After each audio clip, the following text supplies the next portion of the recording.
اللہ کے نبی نے بعض ایسے فرمان ارشاد فرمائے تھے کہ جن کی روشنی میں آنے والے زمانوں میں حق اور باطل کو اللہ کے نبی نے واضح فرما دیا تھا، اور وہ فرامین صحیح سند کے ساتھ. دیکھیں حدیث جو ہوتی ہے نا، ہو سکتا ہے کتاب میں ہو لیکن اس کی سند صحیح سند نہ ہو، اس کو حدیث صحیح علماء حدیث نہ مانتے ہو.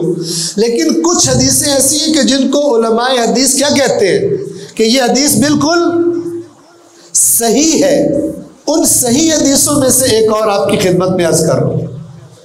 اس حدیث کے راوی کہتے ہیں، صحابی ہیں، کہتے ہیں کہ ایک دفعہ ہم اللہ کے نبی کے ساتھ کہیں گئے ہوئے تھے. جب ہم وہاں سے واپس نکلے تو اللہ کے نبی کا جوتا کچھ پھٹ گیا تھا، جس کو نعلین مبارک کہتے ہیں. جوتا پھٹ گیا تھا. البتہ نعلین دو کو کہتے ہیں، جیسے ثقلین دو بھاری چیزیں، نعلین دو جوتیاں جوڑا، ایک کو کہتے ہیں نعل. تو وہ اللہ کے نبی کا نعل تھوڑا خراب ہو گیا تو اللہ کے نبی نے مولا علی کو دیا کہ اس کو ذرا ٹھیک کر. تو مولا علی وہیں پر بیٹھ گئے گویا اس کو ٹھیک کرنے کے لیے، اور اللہ کے نبی اور باقی اصحاب چل پڑے.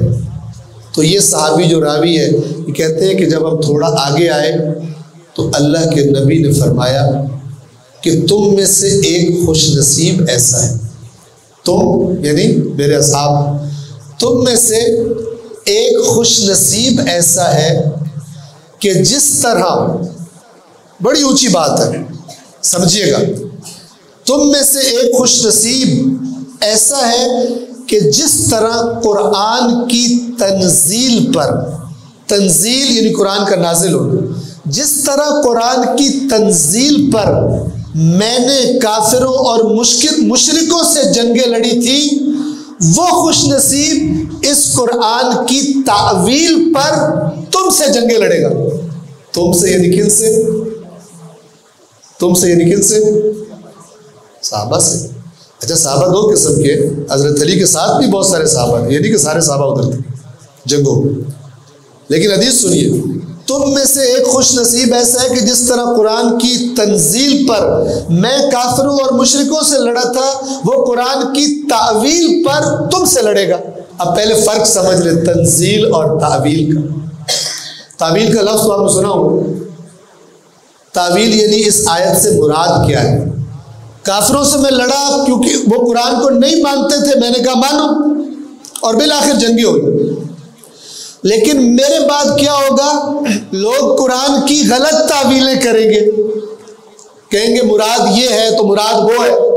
تو اس وقت جو حقیقت میں قرآن کی مراد ہوگی اسے منوانے کے لیے وہ خوش نصیب تم سے لڑے گا جو غلط تعویل کر رہے ہوں. سمجھ رہے ہیں آپ؟ یعنی کچھ لوگ کہہ رہے ہوں گے قرآن کا حکم یہ ہے، تو وہ خوش نصیب تم سے جنگ کرے گا، اور جو وہ کر رہا ہوگا وہ قرآن کا حکم ہوگا.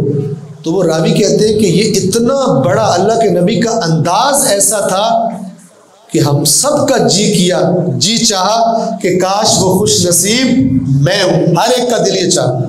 اب حدیث کے لفظ ہیں، اسی روایت میں ہے کہ جب اللہ کے نبی نے یہ فرمایا تو حضرت ابو بکر نے سوال کیا، یا رسول اللہ کیا وہ خوش نصیب میں ہوں گا؟ اللہ کے نبی نے فرمایا نہیں. حضرت عمر نے سوال کیا، یہ حدیث کے لفظ اور صحیح سند حدیث ہے کہ یا رسول اللہ کیا وہ خوش نصیب میں ہوں گا؟ اللہ کے نبی نے فرمایا نہیں. تو لوگوں نے پوچھا وہ خوش نصیب کون ہے؟ تو اللہ کے نبی نے فرمایا وہ جو میری جوتی ٹھیک کر رہا ہے، وہ جس کو میں اپنا نعل دے کر آیا ہوں اور وہ اس کی مرمت کر رہا ہے، صحیح کر رہا ہے، وہ خوش نصیب وہ ہے. اب توجہ فرمائیں، حدیث یہاں پہ ختم نہیں ہوتی. تو کہتے ہیں کہ سب لوگ بڑے اس انتظار میں تھے کہ علی آئے تو ہم علی کو خوشخبری سنائیں کہ آپ کے بارے میں رسول اللہ نے اتنا بڑا مقام بتا دیا. اسی حدیث سے علماء اہل سنت بھی نتیجہ لیتے ہیں کہ یہ حدیث بتا رہی ہے کہ جتنی بھی جنگیں کی ہیں حضرت علی نے ان میں حق علی کے ساتھ تھا، چونکہ اللہ کا نبی پہلے سے خبر دے کے گئے. کوئی نہ کہے کہ علی کے مقابل میں آنے والا کوئی حق نہیں. توجہ فرما رہے. اب پھر یہ راوی کہتے ہیں کہ تھوڑی دیر بعد ہم نے دیکھا کہ علی آ رہے ہیں. جیسے ہی علی ہمارے قریب آئے تو ہم نے پوری بات رسول اللہ کی ان کو بتائی کہ آپ کے بارے میں اللہ کے نبی نے اتنی بڑی بات، اتنی فضیلت، اتنی آپ کا حق پر ہونا بیان فرمایا. تو پھر یہ راوی کہتا ہے کہ ہماری بات سن کر علی اس طرح مسکرا دیے جیسے ان کو پہلے سے اس بات کا پتہ تھا.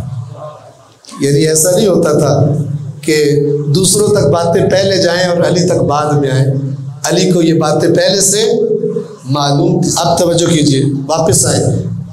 ان دونوں میں، قرآن میں اور میرے اہل بیت میں کبھی جدائی نہیں ہوگی. یعنی کوئی پوچھے کیا معنی اس کا، تو آپ کہیے کبھی قرآن کی بات اور اہل بیت کی بات میں اختلاف، یا آپ کہیں قرآن کے حکم اور اہل بیت کے عمل میں اختلاف. اگر کوئی کہے قرآن میں یہ حکم ہے، ایک کچھ اور عمل کر رہا ہو، ایک کچھ اور عمل کر رہا ہو، اہل بیت کچھ اور کر رہے ہو، تو صحیح عمل کس کا ہوگا؟ اسی کا ہوگا جو قرآن سے جدا. آپ سوچیں کہ یہ ہدایت کے لیے کتنا بہترین فارمولا تھا.